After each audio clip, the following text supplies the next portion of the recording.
Seguimos en nuestra secuencia de nutrición porque efectivamente la diabetes es una enfermedad que puede traer como consecuencia diversas restricciones en cuanto a la alimentación. En ese sentido, ¿qué dieta es la más aconsejable para las personas con diabetes? Sara Busabá, cuéntanos todo. Gracias, Jorge. Efectivamente, lo primero que tenemos que recordar es cuándo, en relación a los niveles de azúcar en sangre, se va a considerar diabetes. Tomen lápiz y papel porque mucha gente se hace análisis y a veces no los entiende. Obviamente el médico tiene que interpretar porque hay todo un cuadro clínico que ver, pero valores menores, o sea 99 o menos miligramos por decilitro de glucosa se considera normal. Entre 100 y 125 estamos dentro de una diabetes y a partir de 126 en adelante podría ser un diagnóstico de diabetes. O sea, el anterior, perdón, entre 100 y 125 prediabetes y a partir de 126 podría ser una diabetes. ¿Y por qué doy estos valores? Porque dependiendo hasta qué nivel ha llegado tu glucosa en sangre, la dieta va a ser más o menos restrictiva, Jorge. Por ejemplo, si yo estoy debutando o me dan el diagnóstico cuando mis valores de azúcar están arriba de 200, 250, 300, entonces la dieta es en extremo restrictiva. Voy a tener que retirar absolutamente todos los alimentos que tengan almidones, harinas o azúcares. Por ejemplo, no hay pan en la dieta, ni arroz, ni camote, ni choclo, ni quinoa, ni menestras, ni frutas de ningún tipo. Hasta que, a medida que el paciente también va recibiendo el tratamiento médico, entonces, junto a la dieta, esos niveles se van a ir normalizando.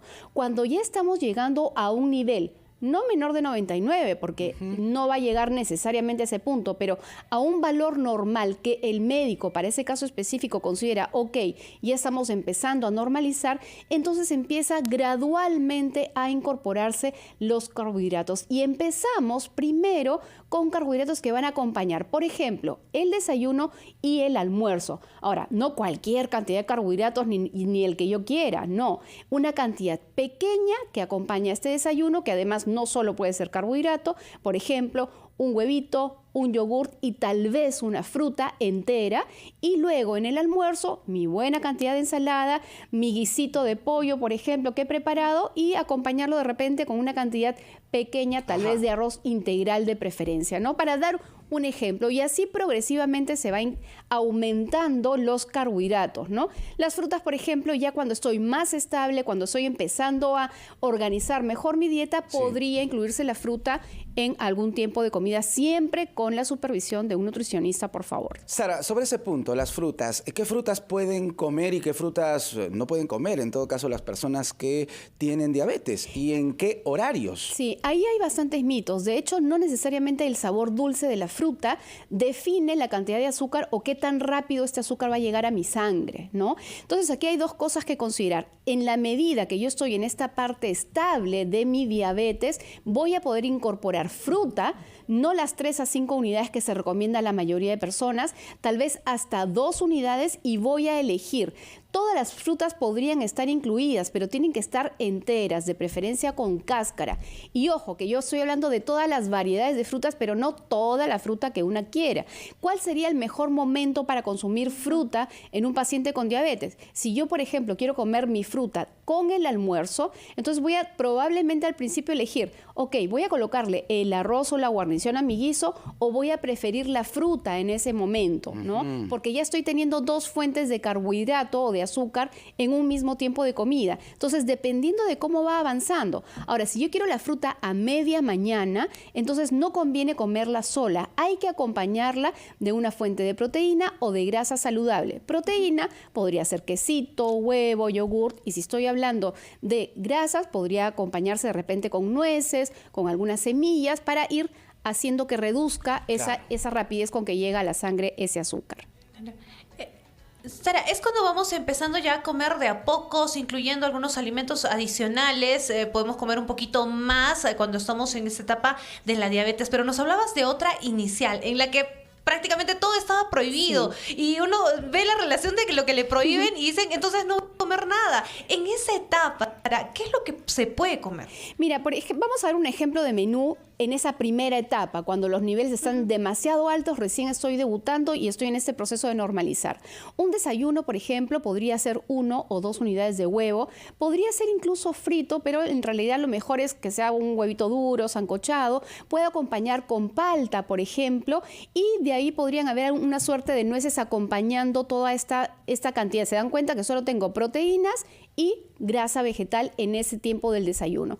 A la hora de mi almuerzo yo podría tener una sopa con verduritas, podría tener un filete de pollo o un pollo al horno, incluso podría tener un guiso de estofado de pollo o pescado o la carne de mi preferencia, ¿no? Un cuy, por ejemplo, puede ir bastante bien. Y muy importante empezar a acostumbrarnos a que sobre todo en el almuerzo haya ensalada. Si tengo mucha hambre, esa sopita podría ser un complemento, pero es la ensalada que tiene una cantidad alta de fibra lo que importa bastante en la dieta en esta etapa, ¿no? De hecho, cuando ya estamos en esta segunda etapa, donde ya empezamos a incorporar carbohidratos, vamos a buscar esos carbohidratos que tengan mucha fibra o acompañarlas de vegetales crudos en ensalada, porque la fibra ayuda a retrasar la llegada del azúcar en la sangre. Sara, tenemos que escuchar mensajes importantes, pero yo te quiero plantear una pregunta. ¿Las personas con diabetes pueden, por ejemplo, disfrutar de un postre? Muy importante, ¿no? Para que no se queden con las ganas. Hay alternativas. Vamos a retornar con eso y más aquí en Encendidos y en RPP, la voz de todo el Perú. Despierta la noche, se acuesta la tarde y respiro. Solo pienso en mí.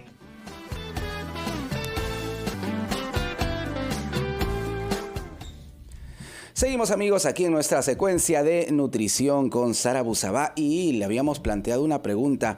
El diabético, una persona que tiene diabetes, Sara, ¿puede darse un gustito, por ejemplo, con un postre? Yo creo que la pregunta del millón también, Jorge, asociado a lo que acabas de preguntar es, ¿realmente existen postres para diabéticos? Ajá. Y ahí la respuesta va a ir en dos partes. En la medida que el paciente con diabetes esté controlado, un postre preparado adecuadamente para un paciente con diabetes se puede dar. Y aquí hay dos tipos de postre. Aquellos que pueden incluir, por ejemplo, frutas, digamos, en compota, como por ejemplo un pay de manzana, y a esa masa que le puede poner, digamos, está mucho más delgada, tiene menos cantidad, no tiene azúcar añadida. Porque, ojo, el hecho de que un postre sea sin azúcar no significa que todas las personas con diabetes lo pueden consumir. Entonces, un paciente controlado podría tener ese postre. Pero ¿cuándo se va a comer ese postre? Nuevamente, si es a media mañana o a media tarde, hay que acompañarlo con una fuente de fibra, con una fuente de proteína o con grasa vegetal para que ese pico de azúcar no sea tan alto, ¿no? Y mejor aún si hace cierta actividad física regularmente. Pero si yo soy un paciente donde todavía no estoy estable, entonces ese postre hecho para un paciente con diabetes no puede contener frutas, no puede tener harinas de ningún tipo, así sean saludables, y podría darse este sabor dulce a partir de un edulcorante. Por ejemplo, un cheesecake o una tarta hecha a base de queso, con un poco de chocolate sin azúcar añadido, con un poco de nueces, pecanas y endulzado con un edulcorante, sí puede ser con un postre para diabéticos que lo puede consumir en cualquiera de las etapas.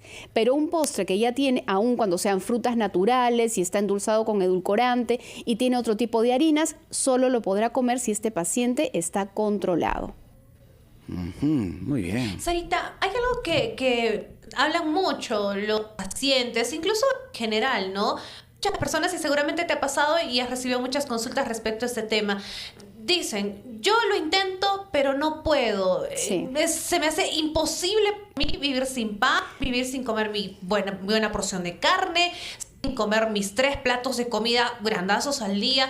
Y hay muchos que se frustran. ¿Qué decirles a esas personas? ¿Cómo trabajamos inicialmente eso, el tema mental, psicológico?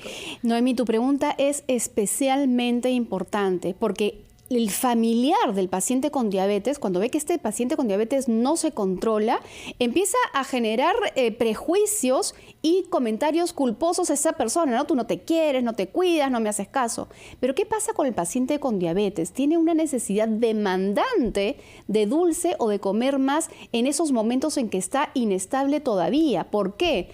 Porque ese azúcar de los alimentos y esos carbohidratos de los alimentos que llegan como azúcar a la sangre se quedan en la sangre y no se distribuyen a todo el cuerpo para poder generar energía. Entonces el cerebro está diciendo, no me estás dando energía, no estoy utilizando, me falta. Entonces el cuerpo es como que demanda seguir comiendo esos alimentos. En la medida que esta diabetes se va controlando, esa necesidad demandatoria va a irse reduciendo. Pero por supuesto hay que tener voluntad, porque si uno sigue con la actitud de seguir comiendo, pues esa diabetes difícilmente se va a controlar, aun cuando estemos medicados. La medicación, la alimentación y la actividad física son los 3 pilares que juntos controlan la diabetes y en caso de prediabetes eliminan, disminuyen, alejan muchísimo la posibilidad de que esa prediabetes se convierta más adelante en una diabetes. Muy bien, Sara, muchísimas gracias. Muy importante tu aporte en nuestra secuencia.